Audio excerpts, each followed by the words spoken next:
Hello दोस्तों, स्वागत है एक बार फिर आप सभी का आपके अपने यूट्यूब चैनल पीएस क्लासेस पर। तो दोस्तों, आज के इस वीडियो लेक्चर में हम पढ़ेंगे प्रोटीन के बारे में। दोस्तों, जैसे कि आप लोग जानते हैं कि हमारे शरीर का लगभग 20% भाग बच्चों प्रोटीन का बना होता है। एग्जाम्पल समझें, जैसे हमारे बालों के अंदर क्या होता है बच्चों, बहुत ज्यादा प्रोटीन का मात्रा रहता है। जैसे नाखून के अंदर बच्चों बहुत ज्यादा प्रोटीन रहता है, ठीक है। या फिर जो हमारे जो स्किन जो त्वचा होती है बच्चों, ये इसका जो फॉर्मेशन होता है बच्चों, इसमें प्रोटीन का बहुत ज्यादा कंट्रीब्यूशन रहता है। या फिर जो ब्लड सेल्स होते हैं बच्चों, उसके अंदर प्रोटीन बहुत ज्यादा मात्रा में रहता है। अगर बच्चों हम बात करें पक्षियों में, तो पक्षियों के जो पंख होते हैं बच्चों, वो भी किसके बने होते हैं बच्चों, वो भी प्रोटीन के मिलकर के बने होते हैं, ठीक है। अगर बच्चों हम एनिमल्स में अगर बच्चों बात करते हैं, तो एनिमल्स के जो सींग होते हैं, ठीक है, या फिर जो उनके जो खुर होते हैं पैरों के, ठीक है, वो भी इसके अंदर बच्चों प्रोटीन की मात्रा बहुत ज्यादा रहती है। यानी जो प्रोटीन है बच्चों के जीव जंतुओं में और वनस्पति में बच्चों बहुत इंपॉर्टेंट रोल प्ले करता है। इसलिए बच्चों इस टॉपिक को आप लोग को एक बार जरूर जानना चाहिए। तो चलिए स्टार्ट करते हैं बच्चों। पहले इसके हम डेफिनेशन को समझते हैं, फिर इसके लेक्चर को आगे और समझेंगे। तो देखिए बच्चों, डेफिनेशन क्या है बच्चों,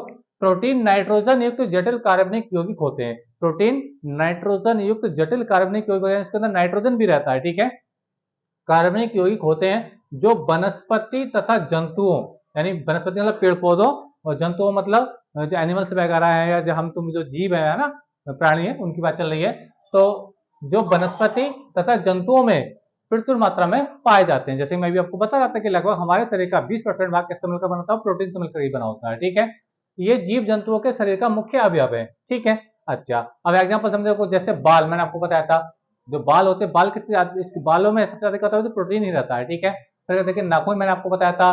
पंख यानी पक्षियों के जो पंख होते हैं वो काय से मिलकर बनते हैं, ज्यादातर प्रोटीन इसके अंदर रहता है, ठीक है। या फिर जो जो स्किन होती है, त्वचा होती है, इसके अंदर प्रोटीन का जो कंट्रीब्यूशन रहता है बहुत ज्यादा रहता है, ठीक है। और जो सींग होते हैं, जो पशुओं के जो सींग होते हैं, इसके अंदर प्रोटीन के, वो भी प्रोटीन के ही मिलकर प्रोटीन से ही बने होते हैं, ठीक है। आदि में प्रोटीन की अत्यधिक मात्रा उपस्थित रहती है। तो ये सारे एग्जांपल मैंने आपको बताया थे कि प्रोटीन की मात्रा ज्यादा से ज्यादा आपको कहाँ मिलती है, ठीक है। बाकी और भी जैसे ब्लड सेल्स वगैरह हैं, मैंने सब नहीं लिखे, लेकिन ये कुछ इंपॉर्टेंट जो भाग थे मैं उनमें बता रहा हूँ कि प्रोटीन का परसेंटेज बहुत ज्यादा रहता है इनमें, ठीक है। अच्छा, अब देखिए संगठन के आधार पर बच्चों इसका प्रोटीन का वर्गीकरण देखते हैं। बच्चों, संगठन मतलब इनको बनावट के आधार पर दो भागों में बांटा जाता है।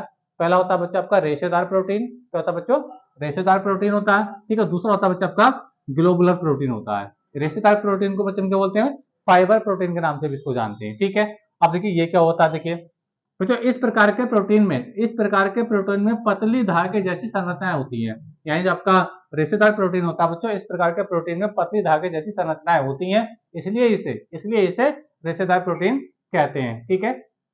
इसे रेशेदार प्रोटीन कहते हैं। जैसे बाल है, नाखून है, त्वचा, जैसे मैं एग्जांपल दे रहा था ना आपको, बाल का, नाखून का, त्वचा का जो एग्जांपल दे रहा था, तो इसके अंदर कौन सा प्रोटीन रहता है बच्चों, इसके अंदर रेशेदार प्रोटीन रहता है। इसकी संरचना कैसी होती है बच्चों, संरचना देखिए मैंने स्क्रीन पे यहाँ दिखाई है।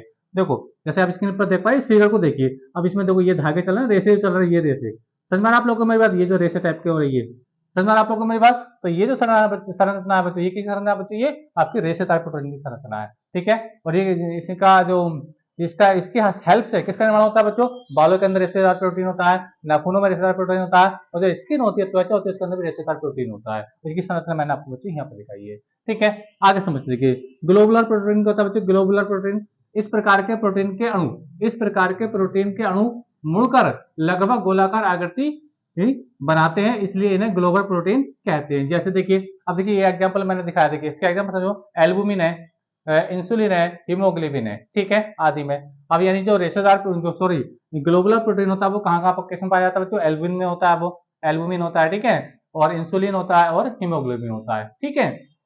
अब देखिए इसकी संरचना, देखिए देखो इसकी संरचना और इसकी संरचना में अंतर क्या है। देखो बनावट तो सेम है लगभग, लेकिन ये जो है ना, इसकी आकृति गोलाकार नहीं होती है, लेकिन ये गोल गोल बनता है अपने आप में, क्या बनता है, 100% गोल नहीं होता है। ये जो नाम यहाँ सा है ना, ग्लोबुलर, ग्लोब मतलब होता है, ग्लोब होता है तो पृथ्वी का मॉडल, ग्लोब पृथ्वी का मॉडल, पृथ्वी पूरी गोल तो नहीं है, चपटी है ना, तो ये पूरे गोल तो नहीं बनते, कहीं से टेढ़ा मेढ़ा तो ये रह जाता है, समझ में आ रहा है। संरचना तो सेम ऐसी आपको दिखाई दे, लेकिन ये गोल रूप में मुड़ते नहीं है, बस ये मुड़ जाते हैं। और यही अंतर है, इसको ग्लोबल प्रोटीन के नाम से इसको जाना जाता है, ठीक है। रेशेदार प्रोटीन में ये गोल गोल नहीं मिलते, समझ आप लोग में। लेकिन ये जो ग्लोबल प्रोटीन होता है, इसके जो मोलिकुल होते हैं बच्चे, वो गोल गोल रूप में मिल जाते हैं, लेकिन 100% गोल नहीं होते हैं, ठीक है। आप देख भी पा रहे हो पूरा गोल तो नहीं है, इसके अंदर टेढ़ापन भी है, ठीक है। तो मैंने वही बताया, देखो इस प्रकार के प्रोटीन के अणु मुड़ करके, देखो मैं ना मुड़ पर, देखो ये ऐसे और ऐसे घूम कर ऐसे हो गया, फिर ऐसे हो गया। समझ में आ रहा आप लोग को मेरी बात? ठीक है, गोलाकार आकृति बनाते हैं, इसलिए इन्हें ग्लोबुलर प्रोटीन कहते हैं। जैसे ये कहाँ का है? एल्बुमिन। एल्बुमिन क्या होता है? एल्बुमिन होता है अंडे, अंडा देखा, अंडे में जर्दी होती है, उसको बच्चों हम क्या बोलते हैं? एल्बुमिन बोलते हैं। ठीक है, इंसुलिन ये हार्मोन्स है, ठीक है, और ये हीमोग्लोबिन, ठीक है, जिसकी वजह से हमारे ब्लड का रंग जो होता है वो लाल होता है। ठीक है, तो आज इन सभी में क्या होता है बच्चा? आपका रेशेदार, सॉरी, ग्लोबुलर प्रोटीन होता है। ठीक है, तो याद आपको समझ में आ गई होगी। रेशेदार प्रोटीन कहाँ रहता है? तो इन चीजों में रहता है, बाल में, नाखून में, स्किन में क्या रहता है बच्चा? आपका रेशेदार प्रोटीन रहता है। लेकिन जो आपका इंसुलिन है, हार्मोन है, इंसुलिन हार्मोन का नाम जानते होंगे, और एल्बुमिन है और हीमोग्लोबिन, इसके अंदर कौन रहता है बच्चा? आपका ग्लोबुलर प्रोटीन रहता है। ठीक है, अंतर आपको समझ में आ रहा है? इसकी संरचना टेढ़ी नहीं होती है, समझ में आ रहा है आपको? तो ये जो होती है बच्चे, ये बिल्कुल, ये क्या करता है अपने आपको, इसके अणु मिल करके गोल बन जाते हैं, लेकिन 100% गोल नहीं होते हैं, लेकिन ये बिल्कुल गोल बनते नहीं है, एक लाइन के रूप में रहते हैं, लाइन के रूप में रहते हैं। ठीक है, इसलिए बच्चों इसको हम क्या बोलते हैं? रेशेदार प्रोटीन या फाइबर प्रोटीन कहते हैं।